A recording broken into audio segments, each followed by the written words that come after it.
Hey, what's up? I'm your host, Christian Patterson, here to bring you this week's edition of TV20's Inside Sports Report. After making the postseason yet again, the Cleveland Indians 2019 season is vastly approaching, and fans are super excited.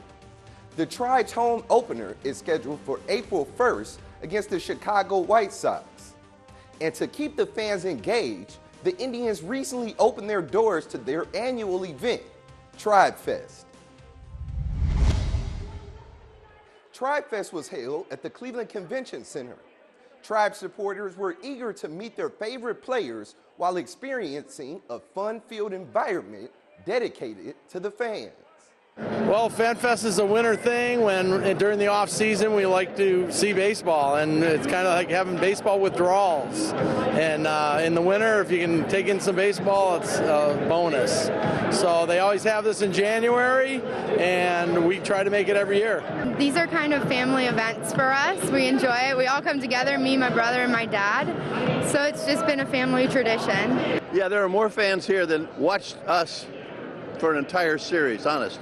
We stood up one time and counted 666 people in the stands. We weren't a big draw back in those days. This is very cool, very neat. Oh, I think it's a wonderful idea to have a fan fest, kind of a culmination of things over the years to bring everybody in one place and have all these great things and the ball players here. I think it's fabulous for Cleveland, and the ownership here I think is doing a wonderful job in creating things and giving folks a chance to interact with the ball players and management and bring the kids and have a lot of fun doing things here. I think this is really first class, and it's a great event. One of the most exciting things about FanFest is meeting your favorite players in person. I mean, Francisco Lindor is the greatest shortstop in the game right now. So to meet him and be like close with him and kind of friends with him and show him this, it's a little special. It's more special than just like a little jersey, you know. It brightens his eyes a little bit, you know, when he sees it. It's pretty special to me too. This is the Lindor case. He dropped with Exhibition, Pepsi, New Balance. It's box number 12 out of 35. I got it on eBay from a seller, a private seller, and I bought one originally from him. It wasn't as cool.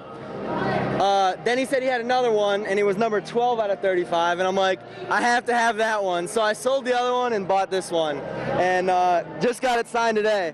Have him signed Francisco Lindor, have him wrote Gold Glove 16. With so many different booths and activities available, Tribe Fest definitely met the fans' expectations. One of the things that caught my eye was the Wahoo Club and all the great things they offer fans. The Wahoo Club, what we tend to do is we have probably 8 to 10 events a year with current Indians, former Indians. We'll also do some events with some former Browns players, because a lot of the former Browns players continue to live in Cleveland after their career, and there aren't as many former baseball players that do.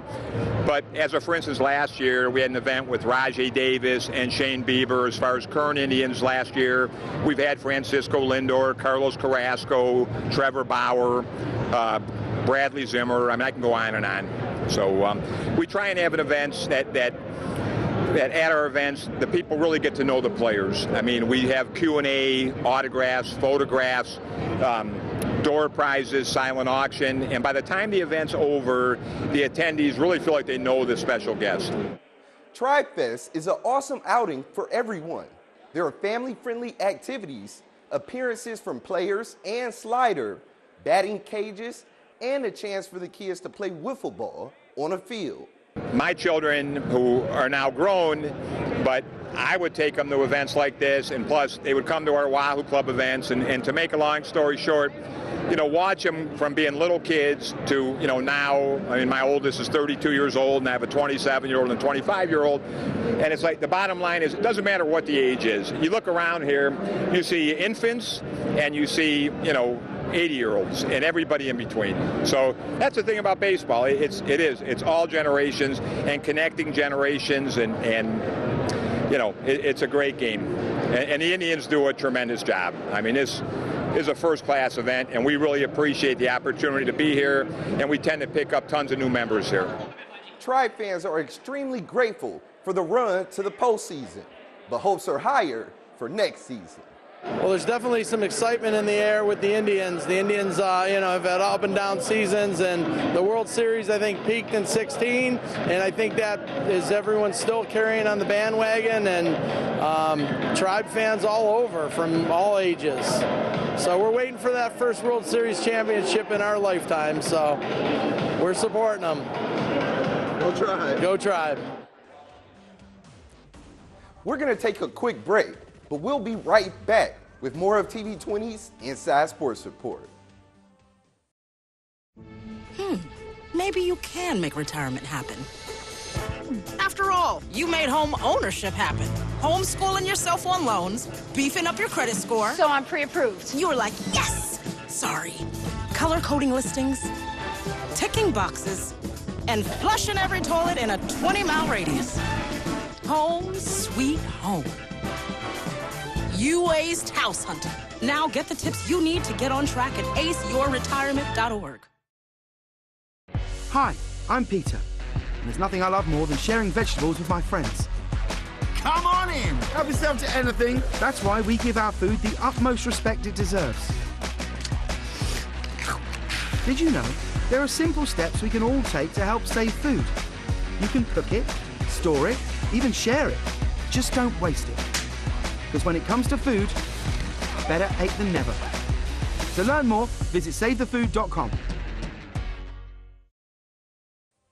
Welcome back to TV20's Inside Sports Report. I'm your host, Christian Patterson. The Cleveland Cavaliers held a special topping off ceremony to celebrate and raise the final steel beam to mark a major construction milestone in the Q Transformation Project. So as we all know, and for a number of you out here, this has been quite a journey to get here to this point in time. And we could not have done it without the assistance and the partnership of many of you in this room. So it's really extra special to have you here for this event and to think about it just from a timing end. I know we're getting some questions about just overall timing, but believe it or not, by early October, this will be done. This will all be done. So we talked about it forever, right, to get to this point. Started construction, and now it's motoring right along. And from the outset, and this is really a credit to the mayor and county executive, one of the objectives was how this could be a showcase model relative to public-private partnerships for diversity and inclusion and community benefits agreement. How could this set the new mark for other future projects? So it's a tall task. We have a team working on this constantly throughout every day, and that's with subcontractors, vendors, tradesmen, and women to be part of this overall project. And the great news about it is our team's not only embraced it, but we're exploding through it. So we're excited to say that, we're trending ahead in every single goal. And that's looking at whether it be goals for county residents, minority and female business enterprise workforce participation, Cleveland residents, and also the percentage of construction dollars awarded thus far for minority, female, and small business enterprise diversity. So we take that seriously. We got to finish strong, but again, trends are all going in a remarkable direction. So thank you for all of our partners and helping, assisting. For us in the public sector, a true partnership goes both ways. And this is not just the development of the Q, and what that means in terms of the economic engine that it is in and of itself, but it's also about how that development translated into a better quality of life and better participation by a broader group of people that would normally not be involved. And the leadership at the Cavaliers, and along with the building trades and the contractors, have made sure that this is a good project for Cleveland, all of Cleveland, all Clevelanders. Whether it's renovation that allows this stadium to maintain its competitive nature, where other cities have to spend much, much, much more money just to be competitive if they're going to build new, and the renovation here keeps them in a competitive mode. As Lynn mentioned, all of the meeting of our OEO goals, not only have they met them, they have exceeded them. The fact that not mentioned by Mr. Kamrowski, but the fact that all of our rec centers, all of our gymnasium floors at our rec centers will be redone at our high schools, all these are things that have occurred, and as Mr. Kamrowski said, has set the template as to how we proceed on major development activities in the city of Cleveland. So again, congratulations, Ken, Lynn, and congratulations to the building trades and the contracts and everybody else. Thank you.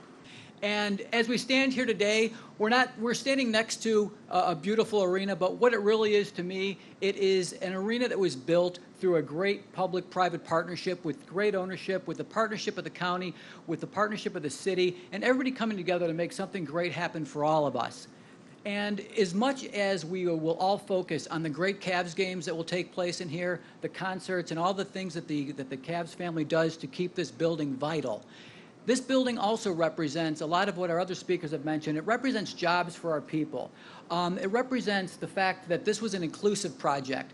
When I stand here today and I look out at the crowd and I see my friends from the building trades and I see Norm Edwards from Black Contractors Association, I know that this was an inclusive project, and we strive for that in every construction project we do. The difference is we didn't really have to ask with the Cavs. This is not something we had to force them to do. This is a value that they hold, and that's why they were such a great partner in making this happen. So in addition to the jobs, and the mayor mentioned the fact that this also resulted in the Cavs finishing, redoing all the floors of all our rec centers, all of our CMSD high schools. But they also guaranteed the debt, and they also guaranteed that any time that the admission tax to our general fund would fall below debt service, they would match that. So in addition to all the great things that are happening, this generates funds that pay for police officers, firefighters, parks, all the things that come out of general fund. This is, and I've said this before, and I'll conclude with this, of all the stadium deals that I've been aware of, been involved in, this is the best deal to the public that I'm aware of. So thank you, everybody who made this happen. It is a great day in Cleveland. I'm looking forward to hoisting this last beam of this fantastic project. Following the opening remarks, dignitaries exited the tent to sign the 21-foot beam, prior to it being hoisted into position above the arena. In keeping with the topping off tradition, in addition to an evergreen tree and an American flag, the Ironworkers Union Local 17 flag, along with flags representing the city of Cleveland, Cuyahoga County, the Cavaliers, and the Monsters were placed on top of the beam. Thanks for watching the Inside Sports Report. If you would like to catch past episodes of the Inside Sports Report, Classic Sports, or any city championship games, head over to our TV20 YouTube channel and click on subscribe.